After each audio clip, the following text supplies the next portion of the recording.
శ్రీ సచిదానంద సద్గురు అలిమేల్ మంగమ్మ సహిత భరద్వాజ్ మహారాజ్ కీ జై. సాయిరా, ఇవాళ టాపిక్ ఆచరణలో ఆచార్యులు. అంటే బాబా చెప్పారు, ఏమని చెప్పారు? నేను చెప్పినట్లుగా ఎవరైతే ఆచరిస్తారో వారిని నేను నా అంతటి వాడిని చేస్తాను అని బాబా ప్రమాణం చేశారు. అంటే మనకనిపిస్తుంది బాబా అంటే ఒక అవధూత, లేకపోతే ఆయనకి పెళ్ళి లేదు, ఏం లేవు కాబట్టి ఆయన అలా ఉండగలడు, మనం ఎక్కడ ఉంటాము అని మనం అనుకుంటాము. కానీ అలా ఉండగలము అని చూపించడానికి మళ్ళీ సాయినాథుడే గృహస్థాశ్రమాన్ని స్వీకరించి మనందరినీ తరింపజేయడానికి మళ్ళీ అవతరించారు. ఒక అవతార పురుషుడు అవతరించినప్పుడు ఆ అవతార పురుషుడితో పాటు అనేక మంది దేవతలు, గంధర్వులు, ఋషులు వీళ్ళందరూ కూడా వస్తారనమాట ఆయనకి ఆ అవతార ప్రకటనలో సహాయం చేయడానికి. అలానే మనకి మాస్టర్ గారు అవతరించినప్పుడు కూడా ఆయన గృహస్థాశ్రమంలో ఉంటే, అంటే సాధారణంగా ఒక కాషాయ వస్త్రం కట్టుకుంటే ఒక గొప్ప మహాత్ముడు అని అనుకుని భ్రమ చెందుతాం మనం. కానీ ఆయన గృహస్థాశ్రమంలో ఉంటున్నా కూడా ఎంత గొప్పవాడో తెలియచేయడానికి ఆయనతో పాటు అనేక మంది మహాత్ములు అవతరించారు ఆ సమయంలో. మనకి సుధీంద్ర బాబు గారు కానీ, రాఖాడి బాబా, అట్లానే చీరాల స్వామి, వీళ్ళందరూ అవతరించి ఆయన గొప్పతనాన్ని మనకి చాటి చెప్పారు. సుధీంద్ర బాబు గారు ఆయన ఒకసారి గుడికి వెళ్ళారంట స్వామి. అయితే అక్కడ కృష్ణుడి దర్శనం చేసుకుంటుంటే ఆయన ఎటువైపు తిరిగితే కృష్ణుడు అటువైపు తిరుగుతున్నాడంట. అంటే నాకు కృష్ణుడికి తేడా లేదు, సుధీంద్ర బాబు గారికి కృష్ణుడికి తేడా లేదు అని చెప్పి స్వామి నిదర్శనం ఇచ్చారు. ఒక 700 సంవత్సరాలు నివసించిన యోగి ఆయన భూమి మీద. అలాంటి సుధీంద్ర బాబు గారు మాస్టర్ గారికి ఆచార్య అన్న బిరుదునిచ్చారు.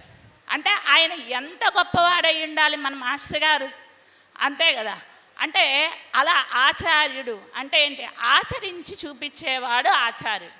మాస్టర్ గారు ఎప్పుడూ కూడా చెప్పేవాళ్ళట, మనం ఏ పని చేస్తున్నా త్రికరణ శుద్ధిగా చేస్తేనే మనం తరిస్తాము, త్రికరణ శుద్ధిగా చేయకపోతే తరించం. ఎవరైతే తరించారో వాళ్ళందరూ త్రికరణ శుద్ధిగా చేస్తేనే తరించారు. మరి ఆ ఆచరణని ధర్మం విషయంలో ఒక శ్రీరామచంద్రమూర్తి ఎట్లాగైతే గృహస్థాశ్రమంలో ఉంటూ ధర్మాన్ని ఆయన పాటించారో అలానే మాస్టర్ గారు కూడా శ్రీరాముడిలాగానే ఆయన కూడా గృహస్థాశ్రమంలో ఉంటూ ధర్మాన్ని పాటించారు మాస్టర్ గారు. అయితే ధర్మం విషయంలో చాలా కోణాలు ఉంటాయి. మనం ఒక విషయంలో ధర్మంగా ఉంటాం, ఒక విషయంలో ఉండలేం. కానీ మాస్టర్ గారు తాను చేసే ప్రతి పనిలో కూడా ధర్మబద్ధంగా ఉందా లేదా, ప్రతి పని ఆలోచన కూడా ధర్మబద్ధంగా ఉందా లేదా అని మాస్టర్ గారు అలా ఆచరించి చూపించారు మనకి. అలా మానవత్వ పరంగా మాస్టర్ గారు ఎలా ఉండేవాళ్ళు అంటే ఎవరికి ఏ సహాయం కావాల్సి వచ్చినా నా దగ్గర ఉన్నదా లేదా అని కూడా చూసుకోకుండా, రేపటికి ఎలా కావాలి అని కూడా చూసుకోకుండా మాస్టర్ గారు తన దగ్గర ఉన్నది సహాయం చేసేవారు. ఒకసారి మాస్టర్ గారు షిరిడీ వెళ్తే అక్కడ ఒక ఆయన మాస్టర్ గారు పక్కన కూర్చొని ఆయన బాధలన్నీ చెప్పుకున్నారంట. చెప్పుకుంటే మాస్టర్ గారు తన దగ్గర ఉన్న డబ్బులన్నీ ఆయనకి ఇచ్చేశారు. ఇచ్చేస్తే నాలాంటి వాళ్ళు ఒకళ్ళు అడిగారంట, వెళ్ళేటప్పుడు తిరిగి ఎలా వెళ్తారు మీరు, ఉన్నదంతా ఆయనకి ఇచ్చేస్తే అన్నారంట. అప్పుడు మాస్టర్ గారు చెప్తారు, నాకు సాయినాథుడి మీద విశ్వాసం ఉంది, ఆయన నాకు ఖచ్చితంగా పెడతాడన్న విశ్వాసం ఉంది, ఒకవేళ ఆయన పెట్టకపోతే ఆయన ఇలానే ఉండమన్నాను అనుకున్నాను అన్నారంట మాస్టర్ గారు. అంటే మనమేమనుకుంటామంటే ఖచ్చితంగా జరుగుతుంది అనుకుంటాం, కానీ మాస్టర్ గారు తనకి ఏది జరిగినా అది సాయినాథుడి వల్లే జరుగుతుంది అనుకున్నారు మాస్టర్ గారు. అలా మనల్ని కూడా ఒకసారి మాస్టర్ గారు షిరిడీ నుంచి విద్యానగర్ వస్తున్నారు. అయితే విద్యానగర్ గూడూరులో దిగాలి, దాటి వెళ్ళిపోయింది, అది తిరుపతిలో ఆగిందంట ట్రైన్ తిరుపతిలో. అయితే ఈయన దగ్గర మాస్టర్ గారు ఎక్కడ ఏ పుణ్యక్షేత్రానికి వెళ్ళినా ఉన్న డబ్బులన్నీ హుండీలో వేసేసి నామమాత్రంగా ఛార్జీలు మాత్రమే ఉంచుకుంటారంట మాస్టర్ గారు. అయితే ఆ రోజు కూడా అట్లానే మొత్తం వేసేసారు. తిరిగి గూడూరు వచ్చారు. గూడూరులో దిగాల్సిన ఆయన తిరుపతి వచ్చారు. మాస్టర్ గారు చెప్తారు కదా, బాబా దగ్గర మనం ఎలా ఉండాలంటే నిశ్చింతగా ఉండాలి. అట్లా ఆయన తిరుపతి వచ్చిన తర్వాత నిశ్చింతగా తన దగ్గర ₹2 డబ్బులుంటే ఆ ₹2 కాఫీ కొనుక్కొని తాగారంట. ఎలా వెళ్ళాలి గూడూరు? ఆయనకేం బాధ లేదు, భయము లేదు, ఎందుకంటే సాయినాథుడు ఉన్నాడు కదా. అయితే ఒక విద్యార్థి కారు వేసుకొని వచ్చాడంట. మాస్టర్ గారు ముందాగి, మాస్టర్ గారండి నేను విద్యానగర్ వెళ్తున్నాను రండి అని ఎక్కించుకొని తీసుకుపోయాడు. అంటే మనం కూడా ఎలా ఉండాలి? బాబాను పట్టుకున్నాం, ఆయనకి హారతలు ఇస్తున్నాం, సత్సంగాలు చేసుకుంటున్నాం, పారాయణాలు చేసుకుంటున్నాం, కానీ ఆ నిశ్చింత వచ్చిందా? ఆ నిశ్చింత అంటే బాబా కూడా చెప్తున్నారు, నువ్వు నిశ్చలంగా నన్ను ధ్యానించు అని చెప్తున్నారు కదా. అంత నిశ్చలత్వం ఎలా వస్తుంది అంటే మానవత్వం ఎప్పుడైతే మనలో ఎంత పరిణితి చెందుతుందో నిశ్చలత్వం కూడా అలాగే పరిణితి చెందుతుంది. అంటే ఫస్ట్ మాస్టర్ గారు చెప్తారనమాట, ఆధ్యాత్మికత అంటే నీకు సిద్ధులు వచ్చినాయి, ఆధ్యాత్మికంగా నేను బాగా పండిపోయాను, లేకపోతే బాబా రోజు నాకు స్వప్నంలో కనిపిస్తున్నాడు, నేను బాగా పండిపోయాను, చాలా విషయాలు తెలుసు, కానీ వేవి కూడా ఆధ్యాత్మికతకు ప్రమాణం కాదు. ఎదుటివారిలో నువ్వెప్పుడైతే ప్రేమ భావంతో భగవంతుణ్ణి చూస్తావో అప్పుడు మాత్రమే ఆధ్యాత్మికతలో మనం పరిణితి చెందినట్లు. అంటే మాస్టర్ గారు చెప్తున్నారనమాట, ఎలా ఉండాలి మనము అంటే, ఒక వ్యక్తి కాలు మనకు తగిలింది అనుకోండి, అవి కళ్ళు కనిపించవా చూసుకోవాలి కదా అని కూడా కాదు, బాబానే కదా వాళ్ళల్లో కూడా ఉంది, బాబా పాదస్పర్శ నాకు తగిలింది అనే అనుభవం కలగాలి. అంటే ఎంత మాస్టర్ గారు ఎంత భావంతో ఉన్నారు, ప్రతి ఒక్కళ్ళలో కూడా బాబానే చూసుకున్నారు, ఏది జరుగుతున్నా అది బాబా వల్లే జరుగుతుంది అనుకున్నారు, కానీ ఇంకొక మాట ఆలోచన ఆయనకి లేదు. అంత మానవత్వంగా మాస్టర్ గారు ఉన్నారు. అలానే ఒకసారి మాస్టర్ గారు మైలవరంలో సత్సంగానికి వెళ్ళారట. సత్సంగానికి వెళ్తే అక్కడ ఒక ఆవిడ వాళ్ళ అబ్బాయి తేలు కాటు వేసి చనిపోతాడు. చనిపోతే మాస్టర్ గారి దగ్గరికి వచ్చి, మాస్టర్ గారండి నా కొడుకు 15 రోజుల క్రిందట చనిపోయాడు, నాకు చాలా బాధగా ఉంది, ఇంక నేను కూడా చనిపోతాను, నా కొడుకు లేకపోతే ఇంక నేను ఎందుకు అని చెప్పి బాధపడుతున్నాను. మాస్టర్ గారు చాలాసేపు ఊరడిస్తారంట ఆమెను, అమ్మ ఏదైనా కర్మబంధం రుణానుబంధం అని చెప్తారు. అప్పటికి ఆమెకి బాధపడుతూనే ఉంటే అప్పుడు మాస్టర్ గారు అంటారంట, నీ కొడుకు ఏదన్నా వెళ్ళాడనుకోమ్మా, ఒక ఊరు వెళ్ళాడనుకో, చనిపోయాడని ఎందుకు అనుకుంటావు అంటే ఎంత పాజిటివ్గా తీసుకోవచ్చు, ప్రతి విషయాన్ని మనం ఎంత పాజిటివ్గా తీసుకోవచ్చు మాస్టర్ గారు చెప్తున్నారు. ఆయనకు కూడా కళ్ళమటి నీళ్ళు వచ్చాయంట మనం బాధలు చెప్పుకుంటుంటే. కానీ మాస్టర్ గారికి కూడా వేదమ్మ పుట్టిన తర్వాత ఒక బిడ్డ చనిపోతాడు కదా, మాస్టర్ గారు ఆ బిడ్డని చక్కగా పూర్తి చేసి వచ్చి మళ్ళీ సత్సంగం చెప్పడం స్టార్ట్ చేశారు. మరి తనకి జరిగితేనేమో ఆయనకి ఏం లేదు, బాధ లేదు. అంటే ఒక తల్లి ఎలాగైతే తన బిడ్డ తను కష్టపడ్డా పర్వాలేదు, నా బిడ్డ మాత్రం కష్టపడకూడదు అని అనుకుంటుందో, అలాగే మాస్టర్ గారు కూడా తను ఆ బాధ పడ్డా కూడా నేను పడ్డా పర్వాలే ఆ బాధ అంటే ఆయనకి అసలు ఆ బాధ ఉండదులేండి. ఆ బాధ లేకపోయినా ఎదుటివాడు బాధపడితే మాత్రం మాస్టర్ గారు ఆయన కూడా తను బాధపడినంతగా బాధపడేవారట. అలానే ధర్మం విషయంలో మాస్టర్ గారిని రామచంద్రరావు గారు సాయిలీలామృతం పుస్తకం రాస్తుంటే మాస్టర్ గారు వైట్ పేపర్స్ తెచ్చిచ్చారంట ఆఫీస్లో. మాస్టర్ గారండి వీటి మీద రాసుకోండి ఫెయిర్ వర్క్ అని చెప్పి రాసిచ్చారంట. ఇస్తే మాస్టర్ గారు అసలు వాటిని వాడలేదంట.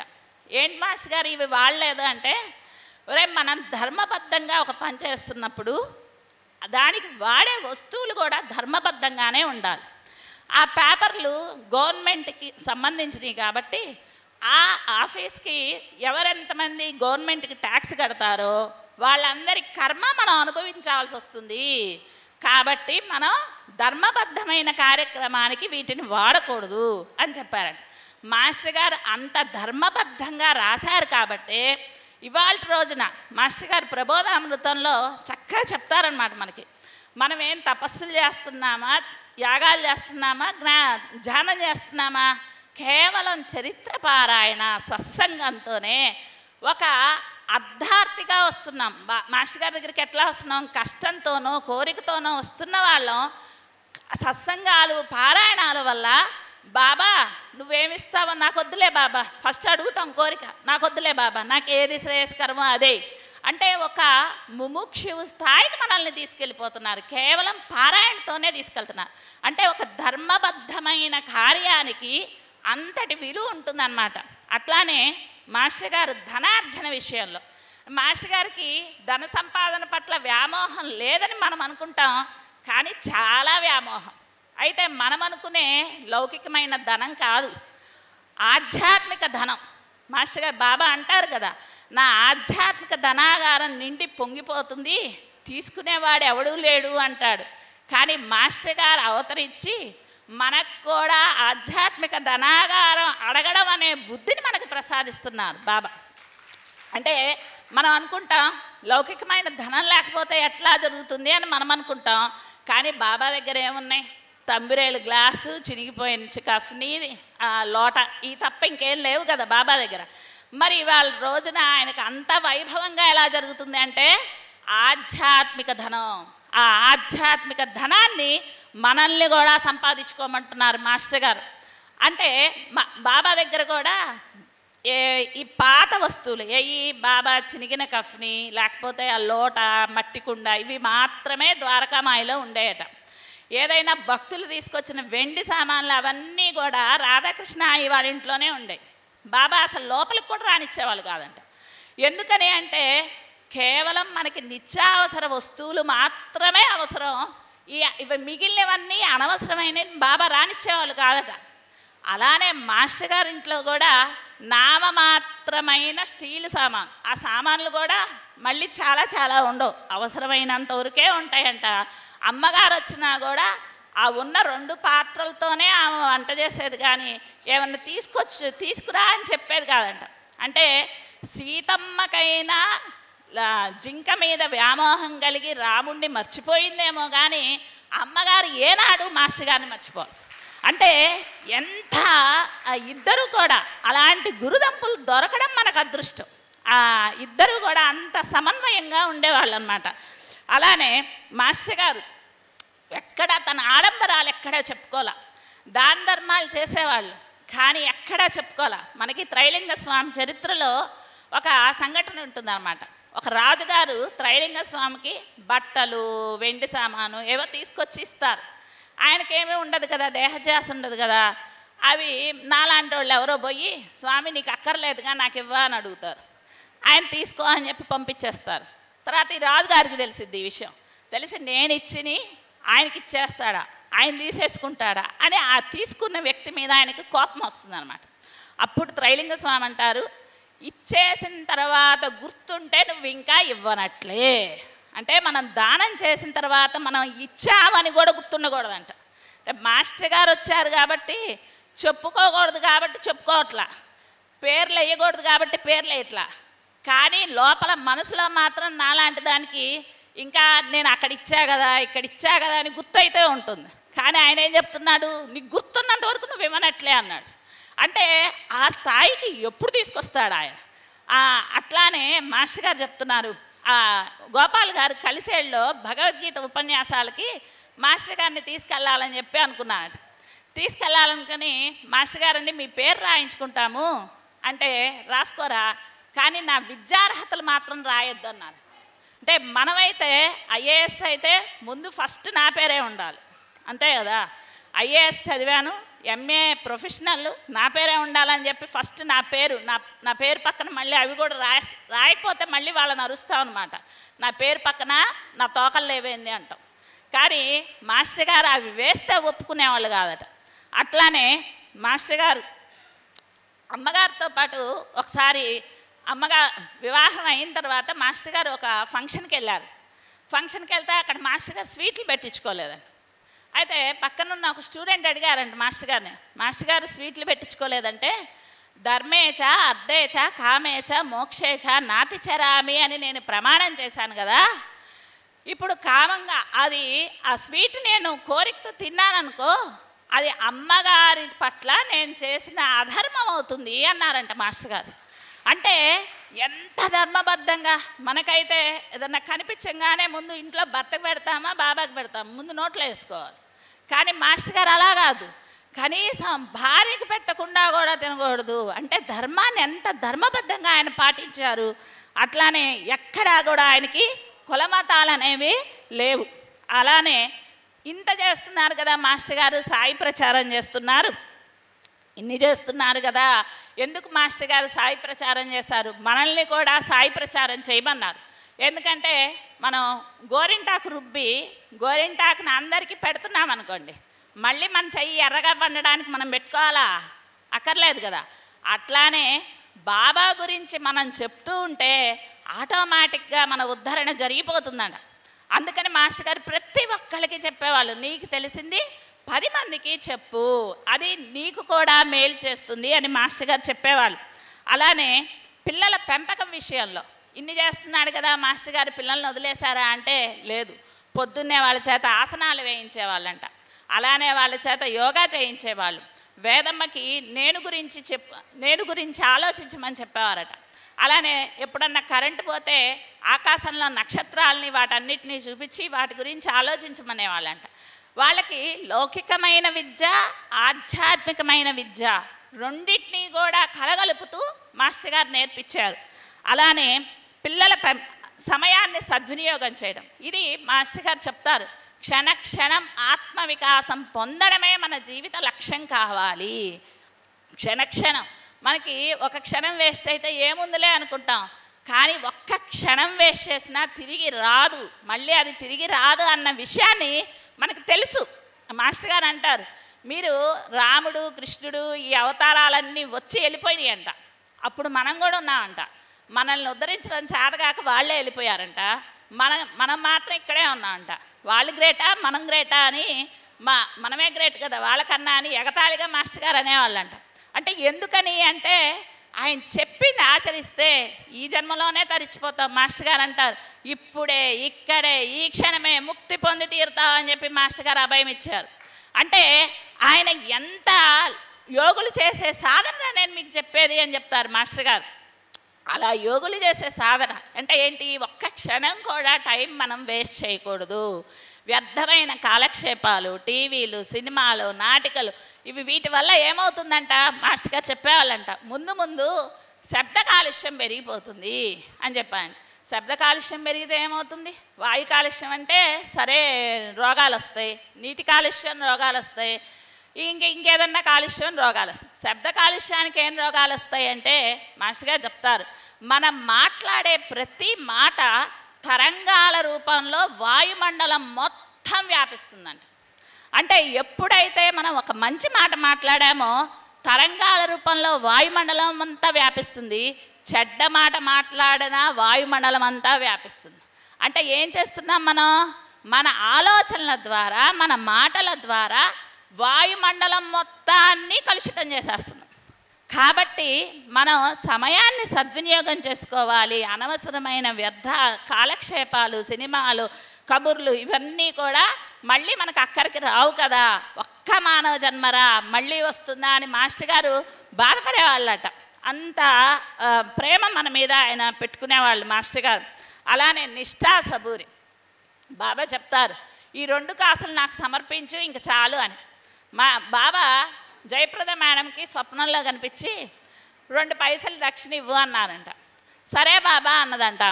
తర్వాత మాస్టర్ గారు దగ్గరికి వెళ్ళినప్పుడు మాస్టర్ గారు అన్నారంట, బాబా ఏమన్నా కొండల్ని పిండమన్నాడా, సముద్రాలు దాటమన్నాడా, 2 పైసలు దక్షిణే కదమ్మా, నిష్ఠా సబూరి ఇస్తే పోలా అన్నారంట. అప్పుడు ఏమనిపించలేదంట ఆమెకి, అంతే కదా మాస్టారు అన్నదంట. కానీ ఆ నిష్ఠా సబూరి అనేది కొండలనన్నా పిండి చేయొచ్చేమో, కానీ ఆ నిష్ఠా సబూరిని నిలుపుకోవడం అంత కష్టం. కానీ మాస్టర్ గారికి మాత్రం అది సహజంగా మాస్టర్ గారికి వచ్చేసింది. అంటే మాస్టర్ గారు ఒకసారి ఒకళ్ళు అడుగుతారంట మాస్టర్ గారిని, మాస్టర్ గారు అండి మీకు బాబా ఎప్పుడు కనిపిస్తాడా అంటే మాస్టర్ గారు అన్నారంట, బాబా కనిపించాలని నేను ఎప్పుడూ అనుకోను, ఎందుకంటే సాయినాథుడంటే 5.5 అడుగుల మూరల శరీరమే అన్న భ్రాంతి కలుగుతుంది బాబా కనిపిస్తే.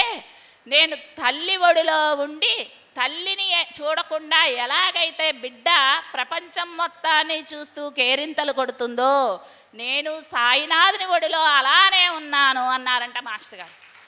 అంటే ఆయనకి ఎక్కడ బాబా తప్ప మాస్టర్ గారు ఎప్పుడు చదివేవాళ్ళు. గురు మధ్య స్థితం విశ్వం, విశ్వ మధ్య స్థితో గురు, గురు విశ్వం నాచాన్యోస్తి తస్మై శ్రీ గురువే నమః. గురువే అంతటా వ్యాపించి ఉన్నాడు, గురువు తప్ప ఇంకొకటి లేదు, విశ్వమంతా గురువులోనే ఉంది అంటే అణువున ఆయన తత్వాన్ని మాస్టర్ గారు నిలుపుకున్నారు. అందుకే ఒక ఆవిడంట శారదామాతను అడిగిందంట, అమ్మ నువ్వంటే నాకు చాలా ప్రేమమ్మా, నువ్వు లేకుండా నేను ఉండలేను అందంట. అప్పుడు అమ్మ అన్నదంట, నేనంటే చాలా ప్రేమ అయితే ముందు ఇంట్లో వాళ్ళందరినీ ప్రేమించు, తర్వాత సమాజంలో వాళ్ళందరినీ ప్రేమించు, ప్రపంచ వాళ్ళందరినీ ప్రేమించు, వాళ్ళందరినీ ప్రేమిస్తే నన్ను ప్రేమించినట్లు అని చెప్పిందంట. అంటే ఇప్పుడు మనం బాబాని ప్రేమిస్తున్నాము లేకపోతే మాస్టర్ గారిని ప్రేమిస్తున్నామంటే రూపాన్ని ప్రేమిస్తున్నామా అంటే ఎవరి పట్ల మనం అమర్యాదగా ప్రవర్తించినా, ఎవరి పట్ల మనం చెడుగా ప్రవర్తించినా బాబాకు అవమానం చేసినట్లే కదా. ఇది గుర్తు పెట్టుకోకుండా మనం ఎంత సాధన చేసినా కూడా ఉపయోగం లేదు. అందుకే మాస్టర్ గారు ఏమంటారు, ఎక్కడికన్నా వెళ్ళినా మంచిని మాత్రమే తీసుకొనిరా, వాళ్ళల్లో ఉన్న చెడుని వదిలేసాయి. ఎందుకంటే మనిషి అన్నాక మంచి చెడు రెండు కలిసే ఉంటాయి, ఒకళ్ళు ఎక్కువ కాదు ఒకళ్ళు తక్కువ కాదు. కానీ మనం చీమ ఎలాగైతే ఇసుక పంచదార కలిపి మనం పోసామనుకోండి, ఏం చేస్తుంది చీమ? ఇసుకను వదిలేసి పంచదార మాత్రమే తీసుకొని వెళ్తుంది. కానీ మనం ఏం చేస్తాం? రెండూ తీసుకెళ్ళాం. అంటే ఏం చేస్తాం అంటే దేనికి పనికి రాకుండా చేసుకుంటాం. కానీ ఒక చీమకు కూడా దానికి జ్ఞానం ఏం చేస్తుందంటే పనికొచ్చే విషయాలను మాత్రమే తీసుకుంటుంది. అలానే మనం కూడా పనికొచ్చే విషయాలు మాత్రమే తీసుకోవాలి. అట్లానే మాస్టర్ గారు ఎలా ఉండేవాళ్ళు? కష్టాల్లో కూడా ధైర్యంగా ఉండేవాళ్ళు. ఎక్కడ ఆయనకి కష్టం అనే మాట లేదు. మాస్టర్ గారికి చిన్నప్పుడు ఆ బాబు చనిపోకపోతే మాస్టర్ గారికి ఆ బాధ కలిగేది కాదు. ఆయన ఇవాళ రోజున ఇంతమంది బాధలు పోగొట్టే గురువుగా కూడా ఉండేవాడు కాదు. కానీ మాస్టర్ గారికి కలిగిన ఒక కష్టం ఇన్ని కోట్ల మందిని కూడా తరింపజేస్తుంది. అట్లానే ఎలాగైతే గాంధీ గారు ఆ రోజు ఆయనకు అవమానం జరిగింది దక్షిణాఫ్రికాలో, అవమానం జరిగింది కాబట్టి మళ్ళీ ఆయన స్వతంత్ర పోరాటంలో పాల్గొని బ్రిటిష్ వాళ్ళని తరిమి కొట్టేవాడుగా వచ్చాడు ఆయన. అదే అవమానం జరగలేదనుకోండి, గాంధీ గారి దగ్గర లాయర్ కాబట్టి నోట్లు ఉండేయేమో కానీ నోటు మీద గాంధీ గారు ఉండేవాడు కాదు. అంటే మాస్టర్ గారు కూడా ఐఏఎస్ అయ్యేవాళ్ళేమో కష్టం రాకపోతే, కానీ విశ్వం మొత్తానికి ఐఏఎస్ అయ్యేవాడు కాదు. ఆయన ఎంత గొప్పవాడయ్యాడు అంటే మనకొచ్చిన ప్రతి కష్టం కూడా మనలో ఉన్న అంతర్గత శక్తిని మేల్కొల్పుతుంది. కాబట్టి మాస్టర్ గారు ఏమంటారు? కష్టాల అనుగ్రహానికి గుర్తు అని చెప్తారు మాస్టర్ గారు. అలానే మాస్టర్ గారు ఎప్పుడు బాబా బాబానే అంటారా? ఎప్పుడు తమాషాగా జోక్గా ఎప్పుడు మాట్లాడరా అంటే చాలా జోక్గా మాట్లాడేవాళ్ళంట మాస్టర్ గారు. ఒక ఆవిడ విద్యానగర్కి వచ్చిందంట ఎద్దుల బండి మీద విద్యానగర్ వస్తే, మాస్టర్ గారు అండి ఎద్దుల బండి మీద వచ్చేసరికి ఒళ్ళంతా హోనమైంది మాస్టర్ గారు అన్నారు. మాస్టర్ గారు అన్నారంటే, నిన్ను మోసినందుకు ఎద్దులకి నొప్పులు పుట్టాలి, నీకు నొప్పులు పుట్టేదేంది అన్నారు. అంటే ప్రతి దాన్ని కూడా ఆయన అంతా నవ్విస్తూ మాట్లాడేవాళ్ళు మాస్టర్ గారు. అట్లానే సూర్యనారాయణ గారు నిద్రపోతున్నారంట, ఉదయించాడు, సూర్యుడు ఉదయించినా మన సూర్యం ఇంకా ఉదయించలేదే అన్నారంట మాస్టర్ గారు. అంటే అది చమత్కారంగా చెప్తారంట మాస్టర్ గారు. ఒకసారి మాస్టర్ గారు బల్లి కథ చెప్తారంట.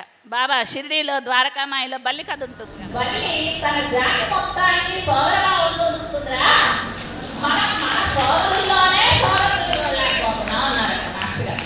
అంటే ఎంత గొప్ప సత్యాన్ని నవ్వుతూ చెప్పేశాడు. నిజమే కదా, మనం మన బయట వాళ్ళు కూడా మన సోదరుల్లోనే మనం చూడలేకపోతున్నాం. కానీ మాస్టర్ గారు ఆ బల్లి విషయాన్ని కూడా చమత్కారంగా ఎలా చెప్తారు? ఆ బల్లి తన జాతి మొత్తాన్ని కూడా సోదరభావంతో చూస్తుంది, మనం చూడలేకపోతున్నాం అని చెప్పారంట మాస్టర్ గారు. అలానే మాస్టర్ ఏనాడు కోపం అనేది రాదు.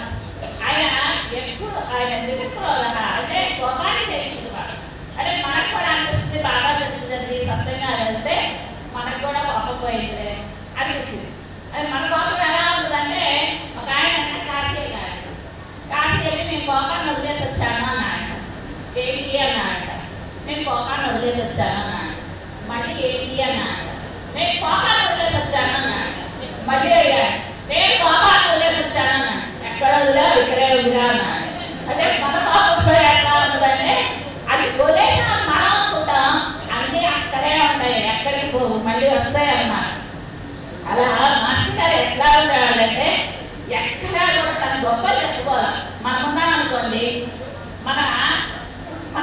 పుణ్యకార్యాలు చెప్పుకుంటాం, పాపకార్యాలు ఎవరు చెప్పుకోం. అందుకనే ఎప్పుడైతే మనం చెప్పుకున్నామో పుణ్యమంతా వెళ్ళిపోతున్నాం, పాపం చెప్పుకోలేదుగా, అందుకనే మన దగ్గరే ఉంటుంది. మరి మన దగ్గర ఉన్నది ఎట్లా వస్తుంది? ఒక రోగాల రూపంలో వస్తుంది అన్నమాట. అందుకని మాస్టర్ ఏం చెప్తారు, పాపం చేస్తుందేమో గురువు దగ్గరికి వెళ్ళి చెప్పు, నీ తప్పు చెప్పుకో, నేను ఈ తప్పు చేస్తాను, అది మళ్ళీ తిరిగి చేయకున్నాను, పుణ్యకార్యాలు మాత్రం చెప్పవాకు అని చెప్పి మాస్టర్ గారు చెప్తారనమాట. అట్లానే ధర్మబద్ధమైన జీవితంలో అసూయలు నిందలు తప్పవు. మాస్టర్ గారి మీద కమెంట్ అనే ఒక పత్రిక వాళ్ళు మాస్టర్ గారి గురించి చాలా చెడుగా రాసి ఇంటింటా పంచారు. మాస్టర్ గారి గురించి ఇంటింటా రాసి పంపించారు. పంచితే మాస్టర్ గారిని స్టూడెంట్స్ అందరూ అడిగారంట, మాస్టర్ గారు మనం కూడా పత్రికాముఖంగా దానికి సమాధానం ఇద్దాము అని మాస్టర్ గారితో అంటే, మాస్టర్ గారు అంట దాని గురించి ఆలోచించే బదులు బాబా గురించి ఆలోచిస్తే మనకు అమ్మబోయింది కదా అన్నారు. అంటే మనమైతే దానికి ఖచ్చితంగా తిరిగి ఒక మాట అంటే 10 మాటలు అంటాం, కానీ మాస్టర్ గారు ఊరు మొత్తం పంచారంటే అసలు ఒక ఐఏఎస్ చదువుకున్న ఆయన, ఒక లెక్చరర్గా మంచి పదవిలో ఉన్న ఆయన, ఊరు మొత్తం గౌరవింపబడే వ్యక్తిని ఒక మాట అంటే ఎంత బాధగా ఉంటుంది మనకి. కానీ మాస్టర్ గారికి అసలు ఆ స్పృహ అనేది మాస్టర్ గారికి లేదు. అంటే ఆయన ఎలా ఉన్నాడు అంటే ఇవేమి పట్టించుకోని స్థితిలో ఉన్నాడు. అంటే గురువుని నిరంతరం మనసులో నిలుపుకుంటే వాళ్ళనే మాట అసలు మనకు ఎక్కువ అంటే ఖాళీ ఉండాలి కదా, ఎక్కాలంటే ఖాళీ ఉండాలి. అంటే గురువే అంతగా నిండిపోయి మనసులో నిండిపోతే ఇంకా ఎక్కడెక్కుతాయి మనకి. ఆయన నిండలేదు కాబట్టి వాళ్ళనే మాటలన్నీ మనకి అనిపిస్తున్నాయి, బాగా అనిపిస్తున్నాయి, ఇవన్నీ అనిపిస్తున్నాయి. మాస్టర్ గారిని ఒకసారి వీళ్ళంతా కూడా జయమగారు వీళ్ళంతా టూర్కి తీసుకెళ్ళారు. అక్కడ ఏదో కారణం మీద జయమగారు వాళ్ళని అందరూ అపనిందలు వేస్తుంటే మాస్టర్ గారి దగ్గరికి వచ్చి ఆమె బాధపడ్డారు. మాస్టర్ గారు చూడండి అందరు మమ్మల్ని ఎలా అంటున్నారు అంటే, అప్పుడు జయమగారు అన్నారంట, మాస్టర్ గారు అన్నారు సార్, అమ్మా మీది తెల్లటి వస్త్రం మీద తింపు చుక్క, నా జీవితం తుడిచిన బుద్ధ చెప్పారంట మాస్టర్ గారు. అంటే చూడండి ఆయన మాస్టర్ గారు హరిగారు అంటారంట, నన్ను అనని వాళ్ళు ఎవరున్నారో చెప్పరా అన్నారు. అంటే ప్రతి ఒక్కళ్ళు అమ్మాలి. అంటే ముందో ఎడగో మాస్టర్ గారిని నమ్మనప్పుడు వీనికి దండం పెట్టేదేమి అని ఒకళ్ళు, లేకపోతే ఈయన సిగరెట్ తాగుతున్నాడని ఒకళ్ళు, ఏదో ఒకటి అనుకుంటారన్నమాట. దానికి ఖర్చే లేదు కదా, దానికి ఖర్చు ఉంటే అన్నానికి ఆలోచిస్తాం, దానికి ఖర్చు లేదు కదా. అందుకని ఏదైనా అనడానికి మనం రెడీగా ఉంటాం. అంటే మాస్టర్ గారికి ఎందుకు అంత విశ్వాసం ఎవరన్నా అన్నా కూడా మాస్టర్ గారనే అన్నట, ఆ తల్లి నాలుగుతో నీ లోపలంతా కూడా శుభ్రం చేస్తుంది. తల్లి ఉందనుకోండి, బిడ్డకి బలం తీసేయాలంటే ఎడమ చేతితో శుభ్రం చేస్తుంది. కానీ నిందలు చేసేవాడు తన నాలుగుతో నీ లోపల మలాన్ని శుభ్రం చేస్తున్నాడు అని చెప్పారండి మాస్టర్. అంటే అంత మలాన్ని లోపల మలాన్ని శుభ్రం చేస్తుంటే వాడికి మనం ఏం చెప్పాలి? థ్యాంక్స్ చెప్పాలి. కానీ మనం ఏం చేస్తున్నాం? మళ్ళీ కర్మబంధానికి గురై మళ్ళీ కర్మలు పెంచుకుంటూ ఉన్నాం అన్నమాట. అలానే మాస్టర్ గారు గురించి ఒకసారి మాస్టర్ గారు బౌద్ధ సన్యాసి దగ్గరికి వెళ్ళారు. బౌద్ధ సన్యాసి దగ్గరికి వెళ్తే ఆ మాస్టర్ గారు అడిగారంట, మీరు ఏం చేస్తారు అని అడిగారు. అడిగితే అప్పుడు ఆయన అన్నారంట, ఆకలి అయితే అన్నం తింటాను, గాలి తీసుకోవాలనిపిస్తే విసరకరతో గాలి తీసుకుంటాను, నడవాలనిపిస్తే నడుస్తాను అని చెప్పారు. అంటే మనకు ఎలా అనిపిస్తుంది అంటే ఏదో ఫ్యాక్టరీగా అనిపిస్తుంది. కానీ అక్కడ ఆయన చెప్తున్నాడు అన్నమాట, ఏ పని చేస్తావో ఆ పని పట్ల శ్రద్ధగా చేయడమే యోగం అని మాస్టర్ గారు చెప్తున్నారు. ఒకసారి మాస్టర్ గారు సూర్యనారాయణ గారితో చెప్తారు, ఒక కుక్క కనుకోరా, కుక్కకి మనిషికి తేడా ఏమీ లేదు. కుక్క ఏమో 4 కాళ్ళ మీద నడుస్తుంది, మనమేమో 2 కాళ్ళ మీద నడుస్తాము, అంతే తేడా ఏమీ లేదు. అంటే ఆ కుక్క కూడా నేను నా ఇంట్లో 2 కాళ్ళ మీద నడవడం నేర్పిస్తున్నాను అన్నారు. ఇదేంటి 2 కాళ్ళ మీద కుక్క ఎలా నడుస్తుంది, మాస్టర్ గారు పుణ్య చెబుతున్నారేమో అంటున్నాడు.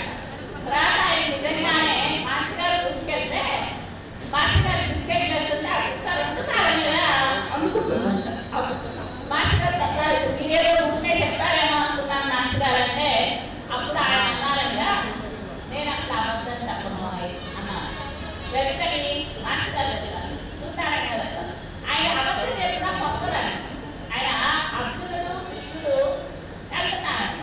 వెళ్తుంటే పైన కొంగలు బాగుంటుంది. అర్జున కొంగలు చూడే ఎంత అందం ఉన్నాయో అన్నాడు. అవును బాగా అన్నాడు. మళ్ళీ అర్జునుడు అన్నాడంట, మళ్ళీ కృష్ణుడు అన్నాడు, హంసలు చూడే ఎంత అందం ఉన్నాయో అన్నాడు. అవును బాగా అన్నాడు. ఇదే అర్జున నేను చెప్తా ఓకే అంటావేంటి, కృష్ణుడు అన్నా కొంగలన్నా అదే అంటావు, హంసలన్నా అదే అంటావు అంటే నువ్వు హంసలంటే అవి హంసలుగా మారిపోతాయి, కొంగలంటే కొంగలుగా మారిపోతాయి, మధ్యలో నేను ఎందుకోవాలి. అట్లా మాస్టర్ గారికి కూడా వాళ్ళకి లేదు, వాళ్ళు ఏం చెప్తారు జరిగిపోయిద్ది అనమాట. అది అట్లా మారిపోతాయి అన్నమాట. అంటే మాస్టర్ గారు ఎట్లా ఉన్నారంటే మనం భగవంతుడిని ఏం కోరుకోవాలో అది ఎప్పుడైతే మనం కోరుకున్నామో మనకు కూడా అంతటి స్థితి వస్తుంది. అర్జునుడు దుర్యోధనుడు ఇద్దరు వెళ్ళారు కృష్ణుడి దగ్గరికి. అర్జునుడేమో పాదాల దగ్గర కూర్చున్నాడు, దుర్యోధనుడేమో తలాపును కూర్చున్నాడు. ఎవరిని చూశాడు కృష్ణుడు? అర్జునుడిని చూశాడు. అంటే మన సంస్కారాలని బట్టే గురువు యొక్క దృష్టి మన మీద ఉంటుంది. తర్వాత ఆయన ఛాన్స్ ఇచ్చాడు పాపం అర్జునుడికి, దుర్యోధనుడికి ఛాన్స్ ఇచ్చాడు. సరే నీకేం కావాలో కోరుకో, నేను మాత్రం ఆయుధం పట్టను అని చెప్పాడు. ఈయన ఏం చేశాడు? మొత్తం సైన్యం అంతా నాకే కావాలి అని కోరుకున్నాడు దుర్యోధనుడు. అర్జునుడు ఏమడిగాడు? నువ్వు ఏం పట్టకపోయినా నువ్వు ఒక్కడివే చాలు అన్నాడు ఆయన. అంటే మనం కూడా ఇట్లానే అడుగుతాం అనమాట. ఏమని అడుగుతాము? నాకు కూడా ఒక గూడ్స్ బండి ఉందనుకోండి, ఇంజిన్ ఏమో అర్జునుడు అడిగాడు, పెట్టలేమో దుర్యోధనుడు అడిగాడు. మాస్టర్ గారు కూడా ఇంజిన్ అడిగాడు, బాబా నాకు నువ్వే కావాలని మాస్టర్ గారు అడిగారు. మనమేమో బాబా నాకు ఇల్లు కావాలి, మా అబ్బాయి పెళ్ళి కావాలి, లేకపోతే మా అబ్బాయికి ఉద్యోగం కావాలి, ఇవి అడుగుతాం అనమాట మనం కూడా. కానీ మాస్టర్ గారు తనకంటూ ఒక ఇల్లు కట్టుకోమని భక్తులందరూ ప్రోద్బలం చేసిన మాస్టర్ గారు ఏమన్నారంటే వాళ్ళకి కావాలని బాబా సంకల్పిస్తే ఇల్లు అదే వస్తుంది అన్నారంట మాస్టర్ గారు. ఎంత విశ్వాసం ఉండాలి అది. రామకృష్ణ పరమహంస కూడా ఆయన సమాధి చెందే ముందు శారదామాతకి 6 రూపాయలు వడ్డీ వచ్చేటట్లుగా ఆయన ఒక ఫండ్ ఏర్పాటు చేశాడంట భక్తుల దగ్గర. కానీ అంటే తర్వాత వాళ్ళు ఇవ్వలేదు, కానీ అంటే ఆయన ఒక ఏర్పాటు అయితే చేశాడు. కానీ మన మాస్టర్ గారు బాబా మీద అపారమైన విశ్వాసం, 1 రూపాయి కూడా అమ్మగారి కోసమో పిల్లల కోసమో ఆయన దాచిపెట్టింది లేదు. అలా అని వాళ్ళకి జరగకుండా ఉందా అంటే మనకన్నా బ్రహ్మాండంగా ఉన్నారు వాళ్ళు. అంటే గురువు మీద విశ్వాసం ఉంటే ఏదైనా జరిగిపోతుంది అని మాస్టర్ గారు మనకి ఆచరణలో చూపించారు. అలాంటి ఆచరణ మనందరికి కూడా మళ్ళీ మాస్టర్ గారే మనకి ఇవ్వాలని, ఆయన మెచ్చుకునే బిడ్డలుగా మనందరం తయారవ్వాలని ఈ అవకాశం ఇచ్చిన పెద్దలకి నమస్కారం చేసుకుంటూ ముగిస్తున్నాను. శ్రీ సచ్చిదానంద సద్గురు సాయినాథ్ మహారాజ్ కీ జై. కారణ జన్ముడుగా జన్మించి తత్వబోధనలు తరింప, సాయి సన్నిధికి చేరిన తదుపరి సామ్యతానై చెరింప, స్వస్వరూ